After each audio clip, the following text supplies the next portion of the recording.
سورہ انفطار، سورہ انفطار کا تعارف۔ مقام نزول، سورہ انفطار مکہ مکرمہ میں نازل ہوئی ہے۔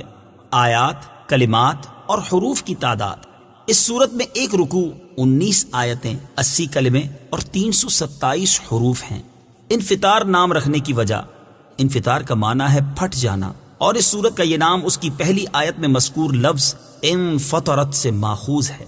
سورہ انفطار کے مضامین: اس سورت کا مرکزی مضمون یہ ہے کہ اس میں قیامت کی علامات بیان کی گئی ہیں، اور اس سورت میں یہ مضامین بیان ہوئے ہیں۔ نمبر 1، اس سورت کی ابتدا میں قیامت قائم ہوتے وقت کائنات میں ہونے والی ہیبت ناک تبدیلیاں بیان کر کے فرمایا گیا کہ اس وقت ہر جان کو وہ سب کچھ معلوم ہو جائے گا جو اس نے آگے بھیجا اور جو اس نے پیچھے چھوڑا۔ نمبر 2، انسان کو عطا کی جانے والی نعمتیں بیان کر کے اسے جھنجھوڑا گیا کہ کس چیز نے تجھے اپنے کرم والے رب عز و جل کے بارے میں دھوکے میں ڈال دیا اور تو نے اس کی نافرمانی شروع کر دی۔ نمبر 3، یہ بتایا گیا کہ ہر انسان پر کرامن کاتبین 2 فرشتے مقرر ہیں جو اس کے اعمال اور اقوال کے نگہبان ہیں، اور وہ اس کے تمام اعمال جانتے ہیں۔ نمبر 4، اس سورت کے آخر میں نیکوں اور بدکاروں کا انجام بیان کیا گیا اور قیامت کے دن کے احوال بیان کیے گئے۔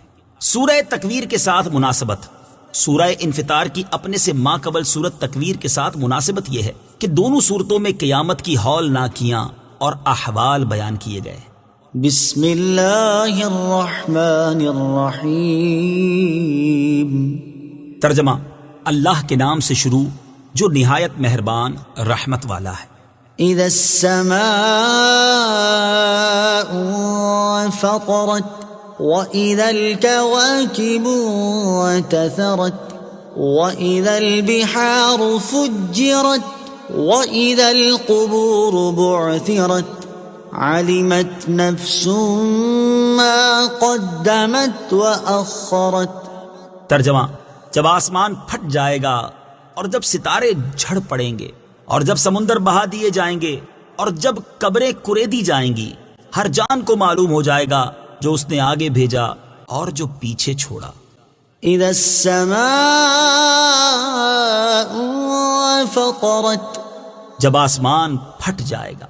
تفسیر صراط الجنان میں ہے۔ اس آیت اور اس کے بعد والی 4 آیات میں قیامت کے احوال بیان کرتے ہوئے ارشاد فرمایا کہ جب آسمان فرشتوں کے نازل ہونے کے لیے پھٹ جائے گا اور جب ستارے اپنی جگہوں سے اس طرح جھڑ کے گر پڑیں گے جس طرح پروئے ہوئے موتی ڈوری سے گرتے ہیں، اور جب سمندروں میں قائم آڑ دور کر کے انہیں بہا دیا جائے گا اور میٹھے اور کھاری سمندر مل کر ایک ہو جائیں گے، اور جب قبریں کریدی جائیں گی اور ان کے مردے زندہ کر کے نکال دیے جائیں گے، تو اس دن ہر جان کو معلوم ہو جائے گا جو اس نے نیک یا برا عمل آگے بھیجا اور جو نیکی بدی پیچھے چھوڑی۔ ایک قول یہ ہے کہ جو آگے بھیجا اس سے صدقات مراد ہے، اور جو پیچھے چھوڑا اس سے میراث مراد ہے، اور یہ جاننا اعمال نامے پڑھنے کے ذریعے ہوگا، جیسا کہ ایک اور مقام پر اللہ تعالیٰ ارشاد فرماتا ہے: وَكُلَّ إِنسَانٍ أَلْزَمْنَاهُ طَائِرَهُ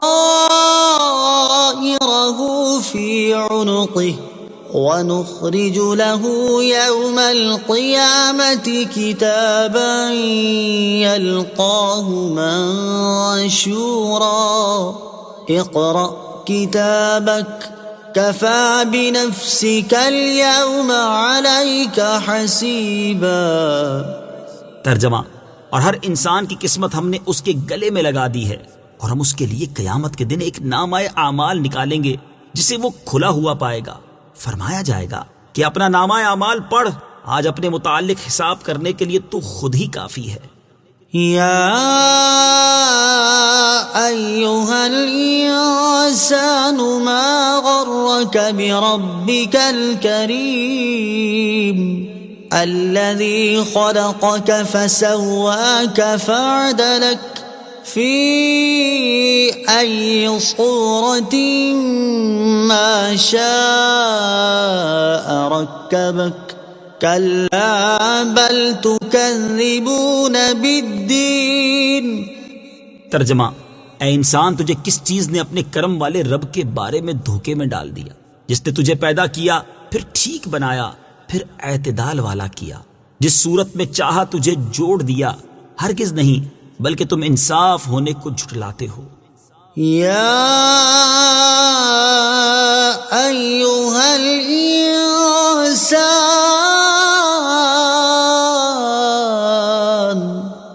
انسان، تفسیر صراط الجنان میں ہے، اس آیت اور اس کے بعد والی 3 آیات کا خلاصہ یہ ہے کہ اے انسان، تجھے کس چیز نے اپنے کرم والے رب عز و جل کے بارے میں دھوکے میں ڈال دیا کہ تو نے اس کی نعمت اور کرم کے باوجود اس کا حق نہ پہچانا اور اس کی نافرمانی کی جو تجھے عدم سے وجود میں لے کر آیا. پھر اس نے تمہارے اعضاء کو ٹھیک بنایا اور تجھے پکڑنے کے لیے ہاتھ، چلنے کے لیے پاؤں، بولنے کے لیے زبان، دیکھنے کے لیے آنکھ اور سننے کے لیے کان عطا کیے. پھر ان اعضاء میں مناسبت رکھی کہ ایک ہاتھ یا پاؤں دوسرے ہاتھ یا پاؤں سے چھوٹا یا لمبا نہیں. پھر تمہیں لمبے قد والا یا چھوٹے قد والا، خوبصورت یا بدصورت، گورا یا کالا، مرد یا عورت، جس صورت میں چاہا تجھے جوڑ دیا. اور تمہارا حال یہ ہے کہ تم اللہ تعالیٰ کی ان کرم نوازیوں کو دیکھ کر بھی اس کی نافرمانی سے نہیں رکے، بلکہ تم انصاف کے دن کو جھٹلانے لگے اور اعمال کی جزا ملنے کے دن کا انکار کرنے لگ گئے.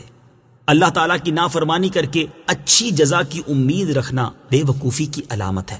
ان آیات سے معلوم ہوا کہ اگرچہ اللہ تعالیٰ کرم فرمانے والا ہے، لیکن اس کے کرم کو پیش نظر رکھ کر اس کی نافرمانی کرنے کی جرت نہیں کرنی چاہیے، بلکہ اس کی پکڑ اور اس کے عذاب کو اپنے سامنے رکھتے ہوئے اس کی نافرمانی سے ہر دم بچتے رہنا چاہیے. اس سے ان لوگوں کو نصیحت حاصل کرنی چاہیے کہ جو گناہ کرنے کے بعد اس سے سچی توبہ کرنے کی بجائے یہ کہہ کر اپنے دل کو تسلی دے لیتے ہیں کہ اللہ تعالیٰ بڑا بخشنے والا ہے، وہ معاف کر دے گا، کوئی بات نہیں. ان کے لیے 2 احادیث میں بڑی عبرت ہے. چنانچہ نمبر 1 حضرت شداد بن اوس رضی اللہ تعالی عنہ سے روایت ہے، نبی کریم صلی اللہ تعالی علیہ وآلہ وسلم نے ارشاد فرمایا، سمجھدار شخص وہ ہے جو دنیا میں ہی اپنا محاسبہ کر لے اور آخرت کی بہتری کے لیے نیک اعمال کرے، اور وہ شخص احمق ہے جو اپنے نفس کی خواہشات کی پیروی کرے اور اللہ تعالیٰ سے آخرت کے انعام کی امید رکھے. نمبر 2 حضرت عبداللہ ابن عباس رضی اللہ تعالی عنہما سے روایت ہے، حضور اقدس صلی اللہ تعالی علیہ وآلہ وسلم نے ارشاد فرمایا، تم میں سے کوئی اللہ تعالیٰ کے حلم اور بردباری سے دھوکے میں نہ پڑ جائے، بے شک جنت اور دوزخ تمہارے جوتے کے تسمے سے بھی زیادہ تمہارے قریب ہے. اللہ تعالیٰ ہمیں اپنی نافرمانی سے بچتے رہنے کی توفیق عطا فرمائے، آمین. وَإِنَّ عَلَيْكُمْ لَحَافِظِينَ كِرَامًا كَاتِبِينَ يَعْلَمُونَ مَا تَفْعَلُونَ. ترجمہ، اور بے شک تم پر کچھ نگہبان مقرر ہیں، کرامن کاتبین، معزز لکھنے والے، وہ جانتے ہیں جو کچھ تم کرتے ہو. وَإِنَّ عَلَيْكُمْ لَحَافِظِينَ، اور بے شک تم پر کچھ نگہبان ہیں. تفسیر صراط الجنان میں ہے، اس آیت اور اس کے بعد والی 2 آیات کا خلاصہ یہ ہے کہ اے لوگو، بے شک ہماری جانب سے تم پر کچھ فرشتے مقرر ہیں جو تمہارے اعمال اور اقوال کے نگہبان ہیں. وہ فرشتے اللہ تعالیٰ کی بارگاہ میں معزز ہیں اور تمہارے اقوال اور اعمال لکھ رہے ہیں تاکہ تمہیں ان کی جزا دی جائے. وہ تمہارے ساتھ رہنے کی وجہ سے تمہارا ہر نیک اور برا عمل جانتے ہیں اور ان سے تمہارا کوئی عمل چھپا نہیں. محافظ اور نگہبان فرشتے، ان فرشتوں کے بارے میں ایک اور مقام پر اللہ تعالیٰ ارشاد فرماتا ہے، إِذْ يَتَلَقَّى الْمُتَلَقِّيَانِ عَنِ الْيَمِينِ وَعَنِ الشِّمَالِ قَعِيدٌ مَا يَلْفِظُ مِنْ قَوْلٍ إِلَّا لَدَيْهِ رَقِيبٌ عَتِيدٌ.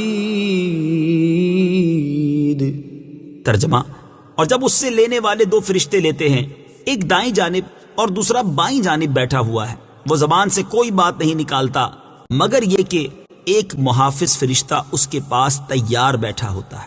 اور ان آیات میں ہر اس انسان کے لیے نصیحت ہے جو اپنے اعمال کے حوالے سے انتہائی غفلت کا شکار ہے. حضرت فضیل بن عیاض رحمۃ اللہ تعالی علیہ جب اس آیت يَعْلَمُونَ مَا تَفْعَلُونَ کی تلاوت فرماتے تو کہتے، غافل لوگوں پر اس سے زیادہ سخت کوئی آیت نہیں. سورہ انفطار کی آیت نمبر 10، 11 اور 12 سے معلوم ہونے والی باتیں. ان آیات سے 6 باتیں معلوم ہوئیں. نمبر 1، انسان کی جان اور اس کے اعمال کی حفاظت کے لیے فرشتے مقرر ہیں. نمبر 2، فرشتے صرف انسانوں پر مقرر ہیں، دیگر مخلوق پر نہیں. نمبر 3، اللہ تعالیٰ کے کام اس کے بندوں کی طرف منسوب ہو سکتے ہیں کیونکہ حافظ و ناصر رب تعالیٰ ہے، مگر ارشاد ہوا کہ فرشتے حفاظت کرتے ہیں. نمبر 4، انسان کو بری جگہ نہیں جانا چاہیے تاکہ ہماری وجہ سے ان فرشتوں کو وہاں نہ جانا پڑے. نمبر 5، فرشتے اللہ تعالیٰ کی بارگاہ میں عزت والے کریم ہیں۔ نمبر 6، ان پر ہمارے چھپے اور ظاہر کوئی عمل پوشیدہ نہیں، تبھی تو وہ ہر عمل کو لکھ لیتے ہیں۔ ان الابرار لفی نعیم وان الفجار لفی جحیم یصلونها یوم الدین وما هم عنها بغائبین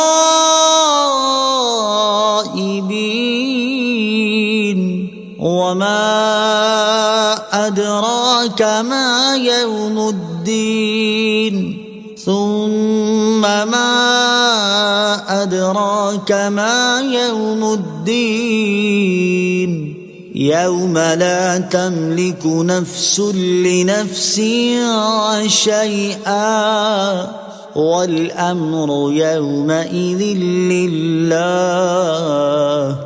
ترجمہ، بے شک نیک لوگ ضرور چین میں جانے والے ہیں اور بے شک بدکار ضرور دوزخ میں ہیں۔ انصاف کے دن اس میں جائیں گے اور اس سے کہیں چھپ نہ سکیں گے۔ اور تجھے کیا معلوم کہ انصاف کا دن کیا ہے؟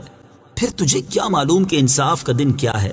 جس دن کوئی جان کسی جان کے لیے کچھ اختیار نہ رکھے گی اور سارا حکم اس دن اللہ کا ہوگا۔ ان الابرار لفی نعیم،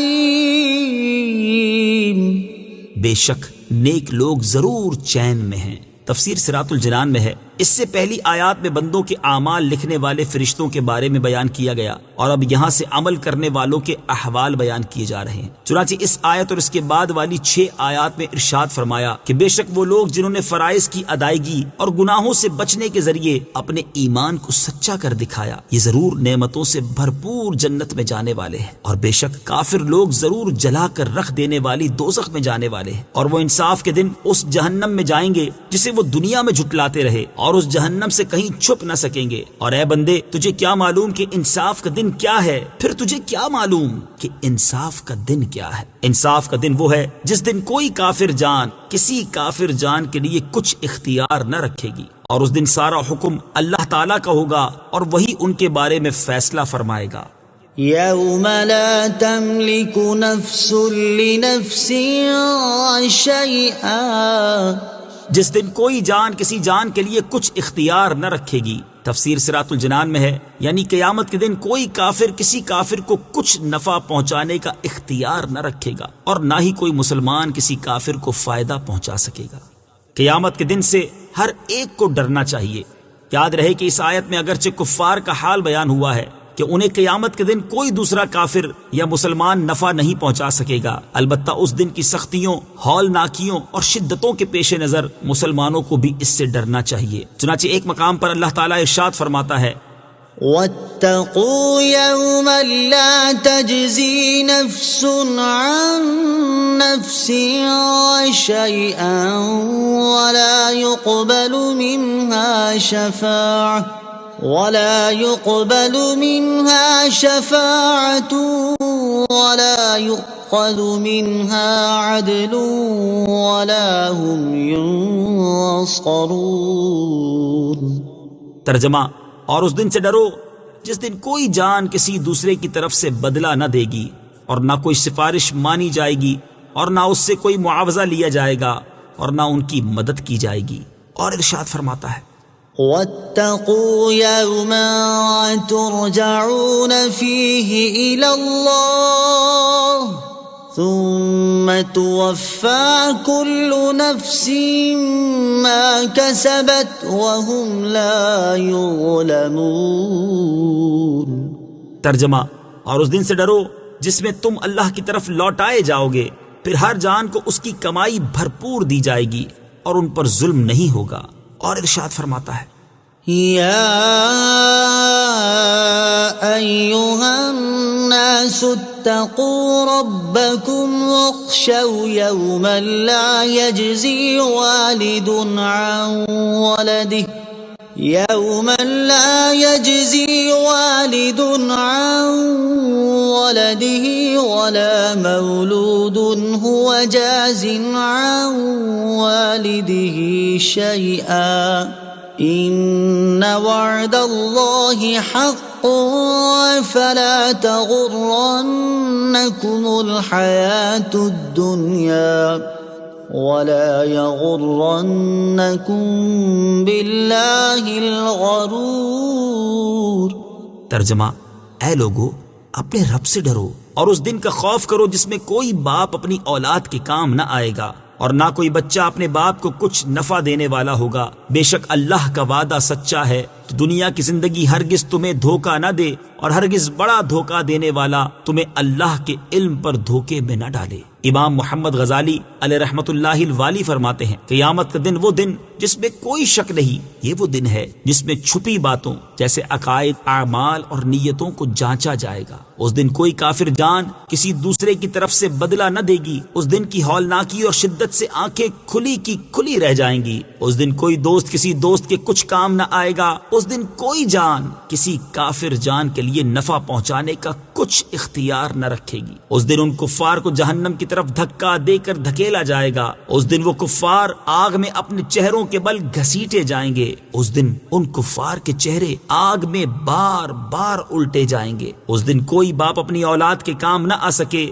اس دن آدمی اپنے بھائی، ماں اور باپ سے بھاگتا پھرے گا۔ اس دن لوگ دہشت غالب ہونے کی وجہ سے بات نہیں کر سکیں گے اور نہ انہیں اس بات کی اجازت دی جائے گی کہ وہ کوئی عذر پیش کریں۔ یہ وہ دن ہے جو اللہ تعالیٰ کی طرف سے ٹلنے والا نہیں۔ اس دن لوگ بالکل ظاہر ہو جائیں گے۔ اس دن وہ آگ پر تپائے جائیں گے۔ اس دن نہ مال کام آئے گا اور نہ بیٹے کام آئیں گے۔ اس دن ظالموں کو ان کے بہانے کچھ کام نہ دیں گے اور ان کے لیے لعنت ہے اور ان کے لیے برا گھر ہے۔ اس دن تمام عذر رد کر دیے جائیں گے اور چھپی باتوں کو جانچا جائے گا۔ اس دن پوشیدہ باتیں ظاہر ہوں گی اور پردے اٹھ جائیں گے۔ اس دن آنکھیں جھکی ہوئی ہوں گی اور آوازیں بند ہوں گی۔ اس دن دائیں بائیں توجہ کم ہوگی، پوشیدہ باتیں ظاہر ہوں گی اور گناہ بھی سامنے آ جائیں گے۔ اس دن لوگوں کو ان کے گواہوں سمیت اللہ تعالیٰ کی بارگاہ میں پیشی کے لیے چلایا جائے گا۔ اس دن بچے جوان ہو جائیں گے اور بڑے نشے میں ہوں گے۔ اس دن اعمال کا وزن کرنے کے لیے ترازو رکھے جائیں گے، اعمال نامے کھولے جائیں گے، جہنم ظاہر کر دی جائے گی، کھولتا ہوا پانی جوش مارے گا، جہنم سانس لے گی، کفار مایوس ہو جائیں گے، جہنم کو بھڑکایا جائے گا، رنگ بدل جائیں گے، زبان گونگی ہو جائے گی اور انسان کے اعضاء گفتگو کریں گے۔ تو اے انسان، تجھے اپنے قریب رب عز و جل کے بارے میں کس چیز نے دھوکے میں ڈال رکھا ہے کہ تو دروازے بند کر کے، پردے لٹکا کر اور لوگوں سے چھپ کر فسق و فجور اور گناہوں میں مبتلا ہو گیا؟ تو لوگوں کے خبردار ہونے سے ڈرتا ہے، حالانکہ تجھے پیدا کرنے والے سے تیرا کوئی حال چھپا ہوا نہیں۔ جب تیرے اعضاء تیرے خلاف گواہی دیں گے اور جو کچھ تو لوگوں سے چھپ کر کرتا رہا وہ سب ظاہر کر دیں گے، تو اس وقت تو کیا کرے گا؟ اللہ تعالی ہمیں دنیا اور شیطان کے دھوکے سے محفوظ فرمائے اور اپنی آخرت کے بارے میں سچی فکر اور قیامت کے دن کا حقیقی خوف نصیب کرے۔ آمین۔ صدق اللہ العظیم۔